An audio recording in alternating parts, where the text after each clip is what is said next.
Hello दोस्तों, स्वागत है आपका मेरे YouTube channel let's study with Poonam में, जिसमें हम जीके जीएस से रिलेटेड टॉपिक के बारे में चर्चा करते हैं और आपके लिए नए नए विषयों को खोज कर लाते हैं। तो चलिए आज का वीडियो शुरू करते हैं। ओडिशा के समुद्र तट पर हर साल ऑलिव रिडली कछुए अंडे देने आते हैं। यह घटना अरीवाडा कहलाती है। इन कछुओं की सुरक्षा के लिए वन विभाग और भारतीय तटरक्षक बल की टीम सक्रिय रहती है। ये कछुए अपने जैतूनी हरे रंग के कवच के लिए जाने जाते हैं। ये कछुए श्रीलंका से आते हैं। ये कछुए सर्दियों में अंडे देने के लिए आते हैं और गर्मियों में लौट जाते हैं। ये कछुए करीब 7 हफ्तों तक अंडे सेने के बाद लौट जाते हैं।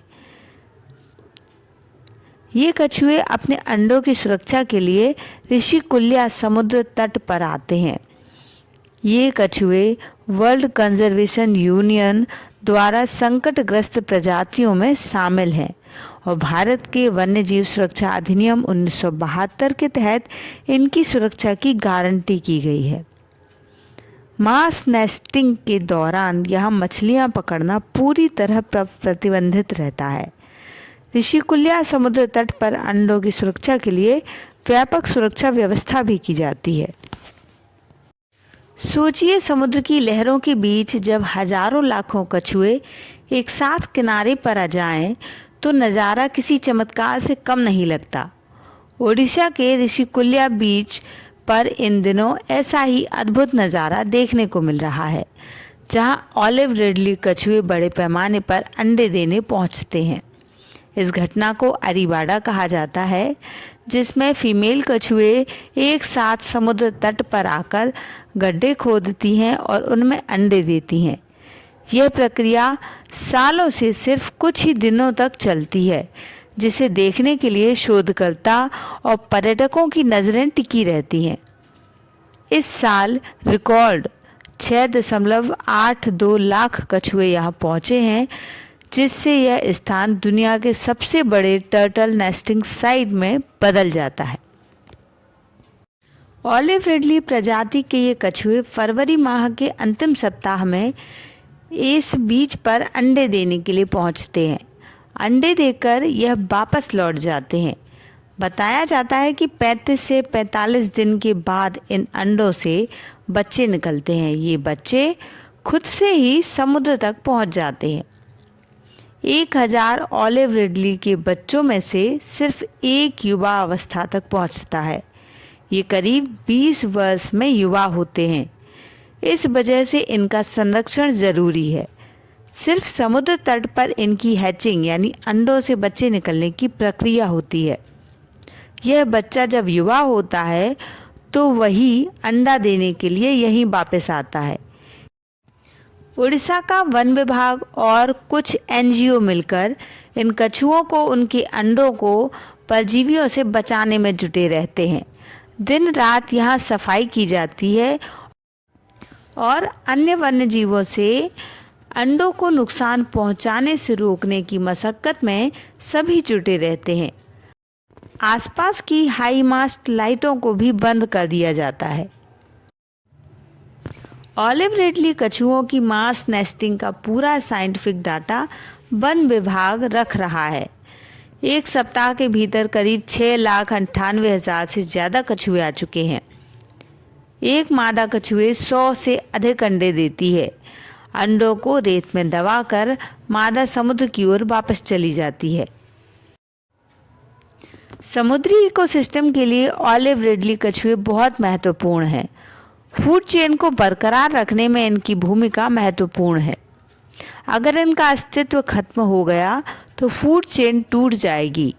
कुछ प्रजातियां जैसे जेलीफिश आदि की जनसंख्या अत्यधिक बढ़ जाएगी, जो समुद्री जीवों के लिए ठीक नहीं है। ऑलिव रिडली समेत भारत में मौजूद सभी 5 प्रकार के समुद्री कछुओं को वन्यजीव संरक्षण अधिनियम 1972 में कानूनी रूप से संरक्षित करने का प्रावधान है। CITES समझौते की परिशिष्ट 1 में कछुओं के व्यापार पर पूर्णतः प्रतिबंध लगा दिया गया है।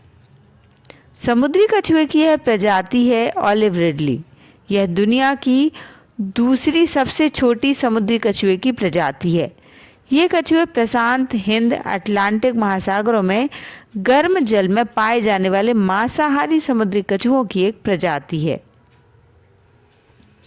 International union for conservation of nature की रेड लिस्ट में इन्हें शामिल किया गया है क्योंकि ये अति संवेदनशील प्रजातियां हैं। 1.5 से 2,000 किलोमीटर तक बंगाल की खाड़ी में तैरते हुए गंजाम जिले की कुझकुलिया बीच पर ये पहुंचते हैं और अंडे देकर तत्काल ही वापस लौट जाते हैं। अब हम समुद्री कछुए ऑलिव रिडली के बारे में जानते हैं। ऑलिव रिडली समुद्री कछुआ, जिसे आमतौर पर पैसिफिक रिडली समुद्री कछुए के रूप में जाना जाता है, चेलोनेडी परिवार में कछुओं की एक प्रजाति है। यह प्रजाति दुनिया में पाए जाने वाले सभी समुद्री कछुओं में सबसे छोटी होती है और सबसे प्रचुर मात्रा में पाई जाती है। ऑलिव रिडली कछुए समुद्र के तट पर बनाए जाने वाले अपने सामूहिक घोंसलों के लिए जाने जाते हैं, जिसे अरीबाडा कहा जाता है। लगभग 2 फीट लंबाई और 50 किलोग्राम वजन तक बढ़ने वाले ऑलिव रिडली को इसका नाम इसके जैतूनी रंग के कवच से मिला है। ये कछुआ अपना पूरा जीवन समुद्र में बिताते हैं और 1 वर्ष के दौरान भोजन आदि के लिए मैदानों के बीच हजारों किलोमीटर की दूरी तय करके आते हैं। दिलचस्प बात यह है कि फीमेल अपने अंडे देने के लिए उसी समुद्र तट पर लौटती है जहां से वे पहली बार निकली थी। इन अद्भुत घोंसलों में 5 से 7 दिन की अवधि में 6 लाख से अधिक फीमेल पानी से अंडे देने के लिए निकलती हैं। ये अपने अंडे लगभग 1.5 फीट गहरे शंक्वाकार घोंसले में देती हैं, जिन्हें वे अपने पिछले पंखों से बड़ी मेहनत से खोदती हैं। भारत में उड़ीसा के तट पर ऑलिव रिडली के लिए सबसे बड़ा सामूहिक घोंसला बनाने वाला स्थान है। इसके बाद मैक्सिको और कोस्टा रिका के तट हैं। लगभग 45 से 65 दिनों के बाद अंडे फूटने लगते हैं और ये समुद्र तट रेंगते हुए ऑलिव रिडली कछुओं से भर जाते हैं, जो विशाल समुद्र की ओर अपना पहला सफर तय करते हैं। इस सफ़र के दौरान वे सियार, पक्षी, लकड़बग्गे, फिडलर केकड़े और जंगली कुत्तों जैसे शिकारियों से संपर्क में आते हैं, जो उन्हें खाने के लिए इधर उधर घात लगाए बैठते हैं। WWF इंडिया मछुआरा समुदाय के साथ मिलकर उड़ीसा के ऋषिकुल्या में सामूहिक घोंसलों के शिकार स्थल पर ऑलिव रिडली के घोंसलों की सुरक्षा में शामिल रहा है।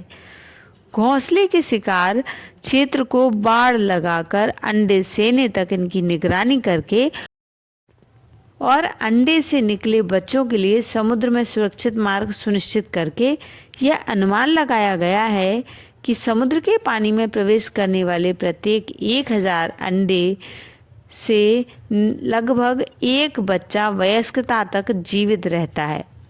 यह भी कारण हो सकता है कि अरीबाडा होता है और एक मादा 80 से 120 अंडे तक दे सकती है। कभी कभी एक मौसम में 2 बार भी दे सकती है, ताकि अंडे से निकले बच्चों में जीवित रहने की दर बढ़ सके।